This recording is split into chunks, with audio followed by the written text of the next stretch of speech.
Assalamualaikum. This is Dr. Rose. I'm currently doing my sabbatical in Vienna. So, in this slide, I'm going to share some information on sabbatical and some procedure in applying for sabbatical leave. Okay, what is sabbatical leave?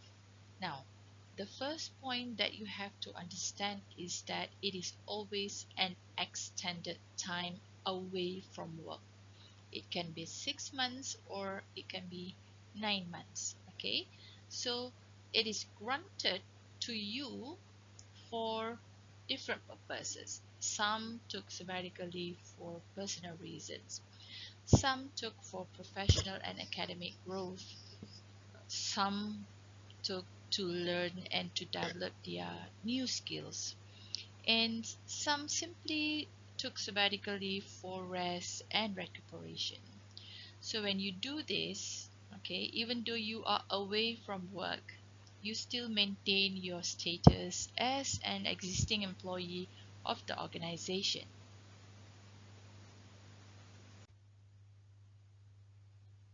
This time away from your accustomed environment allows you to experience different perspectives, share ideas with new people, and revigorate your mind.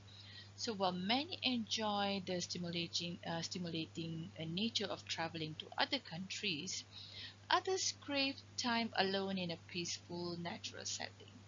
So the beauty of a sabbatical is that the focus can be completely personalized to your goals, to your budget, and time frame. Now, let's check what can sabbatical do to your professional and to your personal life. So, reason number one to complete your professional project. So, many those who took sabbatical, they sometimes find accommodation in other cities or countries to dedicate themselves to a project related to that particular destination. So, for example, if you are focusing on theater, then you can choose European countries, for example, like Athens, have that has a very rich culture on in relation to theater. So you can also at the same time have access to the libraries and archives in that university, and you can conduct research for your book or for your research that you are doing. At the same time, you can work closely with colleagues in that particular uh, area. Okay, so living in that area for longer stretches of time is actually crucial for your research.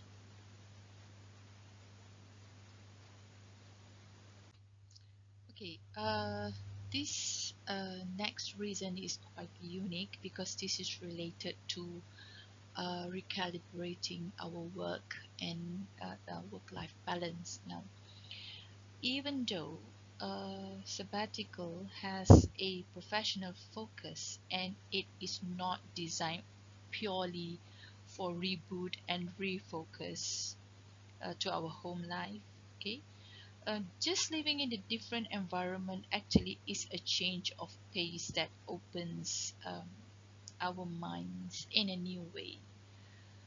Um, Normally, because of in our life, yeah, as technology has advanced and the pace of life has increased, we the lines between our professional and personal lives have blurred. So we need to reset.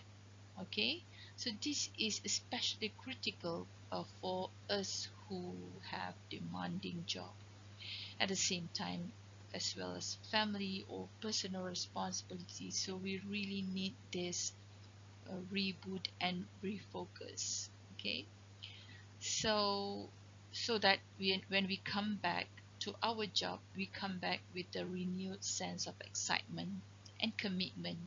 Okay, something this is something that almost anyone can appreciate. So this is very important. Reset, reboot, refocus, and having chance to uh,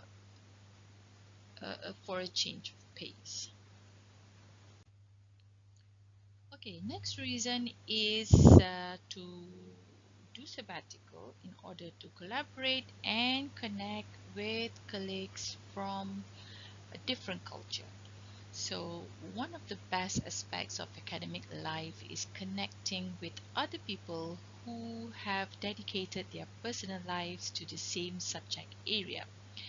So, you can explore the full benefit of teaching, conducting research, or collaboration to write book with a colleague in another city or even in another country. Yeah. So you can give different narratives when you write books or when you um, teach uh, with your colleague from that different culture. You can give narrative from your point of view, and your colleague will then uh, give his narrative. So then you can make comparison, and you can explore resolutions, yeah, to the different narratives that you have. So I think this is very interesting. And of course, there are many other reasons. For example, you can immerse yourself in the history of another country. You can like trace people or trace events. Yeah, you might want to go to a military, to museums, and you might want to meet those who were involved. Yeah, in certain events that you are interested with, and you can bring your tape recorder, you can interview people, you can meet people and share um, stories with you in relation to your research expertise and so on. So taking a sabbatical to do this kind of research can make all the difference to someone who has invested their time and energy into a project. And being in the country while delving into the research actually gives an irreplaceable sense of time and place to a book, especially if you're working on historical works. And then you can also dedicate yourself to a passion project. For example, um, you can work with a variety of charitable organizations that provide vulnerable children with food, education, and emotional support if your research area is related to that, for example. And also other other interests. It can be interest on psychology, interest on history, interest on children, or interest on science related projects, for example, on sustainable environment and so on. So yeah, so these are some of the reasons. Okay, now let's us discuss what is the um, I would say what is the some of the details of sabbatical. Okay, now let us talk about period. Yeah, how long is the service period that entitles you to do sabbatical? So if you have worked a 3 year full service, full means you do not take any other long leave. You are in the organization 3 year full service, so you are entitled to take 5 months sabbatical leave, and you'll be bonded for 12 months. And if you have 5 year full service, you can take 9 months sabbatical leave, and you'll be bonded for 24 months. So you must complete the sabbatical leave 3 years before retiring, so that the bond period can be completed. So, for example, like if you take 9 months, so you must make sure that you have 3 years before retirement, so that you can fulfill your uh, 24 months bond to your university. Okay, now let's move to the application process. The most basic thing you have to prepare before you can go for sabbatical is to prepare a sabbatical proposal. So this is one example that I have here, my sabbatical proposal. So in this sabbatical proposal, you will have to explain, you will have to state which university you are applying, and then your name and your department, and then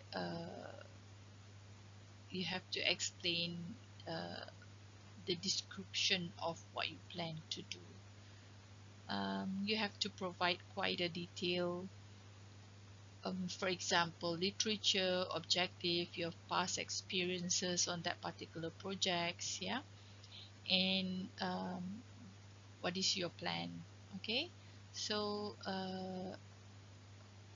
this is like you preparing a research proposal where you will have to state your objective, your some literature review, and the methodology of what you want to do when you do your sabbatical. And then at the end of your proposal, as an appendix, you must put your milestones, your activities, and your expected dates, yeah, and also chart of research activities. It is very important to explain when you first arrive what you want to do, and then step by step of your activities. Okay, and then you should also prepare a cover letter. You must find the name and the address of the specific professor that you target to be your to host your sabbatical. And the cover letter should basically introduce you and the purpose of you writing this cover letter. You tell him that you are requesting for sabbatical. You are actually you are now involved in which projects and what is your research interest. So why do you want to do sabbatical there? What you have in mind, uh, the timeline, and yeah, and so on. If you have anything to just share on your purpose and so on, just share in your cover letter. Okay, the offer letter looks something like this. When you communicate, and when you get a reply, so you can ask the, so for example, when the professor replied to you that okay, they agree to offer you or to host your sabbatical, what you can do is you can ask them to provide a formal letter, something like this, because you need to provide a very specific formal acceptance letter or offer letter from a university, for to be submitted to your university, and also to be submitted uh, to embassy, yeah, when you want to apply for residence permit, for example, or for visa. Then one of the documents that they will ask you is an offer letter from the respective university.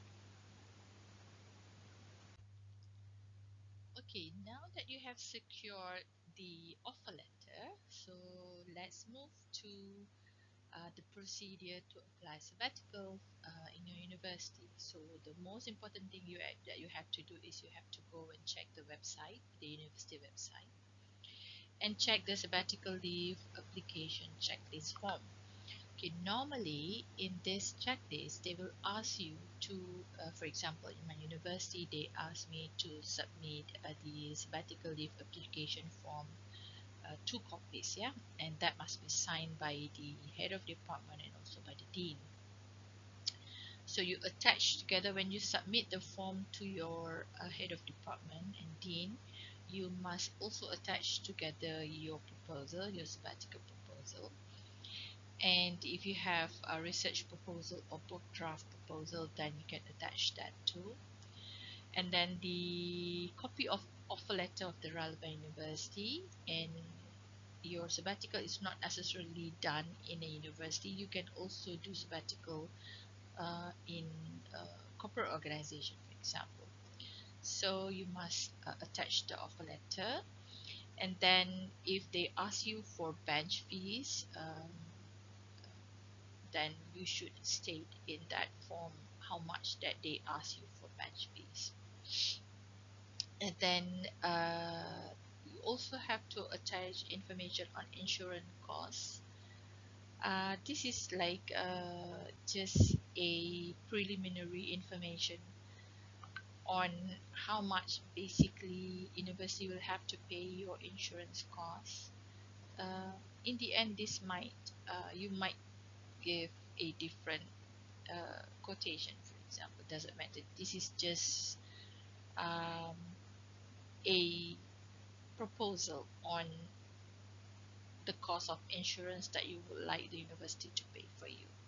Okay, so this is the checklist that you will have to attach together with your application form. Okay, you also must check some conditions for you to be granted sabbatical leave. Now, number one, you must be confirmed in your post. You cannot apply if you're a contract staff. And then you must get the support of the dean and of the head of department. Sometimes when you are in administrative posts for the faculty, for example, your dean might not approve or you might not support your application. And then you must be free from disciplinary action, and you must not exceeding the age limit. Remember just the earlier slides I told you that you must have at least 3 years service from your retirement date, because uh, you need to serve, yeah, based on the amount of sabbatical, based on how long you took the sabbatical leave. Okay, what are the facilities and allowances paid to you during your sabbatical leave? Now, number one, when you were approved for sabbatical leave, you will be given a paid full salary. On top of that, you will also be given, if this is your first sabbatical overseas, they will provide you round trip fares, and then subsistence allowance using foreign rates, following the prescribed rate, provided that the officer resident overseas for a period of not less than 4 months. So the rate for US, if you're doing your sabbatical in the US, is different from the rate for Turkey, for example. And then you will be given warm clothing allowance if you have not received this in the last 3 years, yeah. And then health insurance, and then bench fees if applicable, if the university asks for bench fees. Okay, and all these facilities are subject to officers only. If you bring your family, the university will not incur any expense. And officers who are approved to undergo sabbatical leave abroad with university sponsorship are only eligible to be considered once throughout the service. Yeah, so these are some of the facilities and allowances paid to you during your sabbatical leave.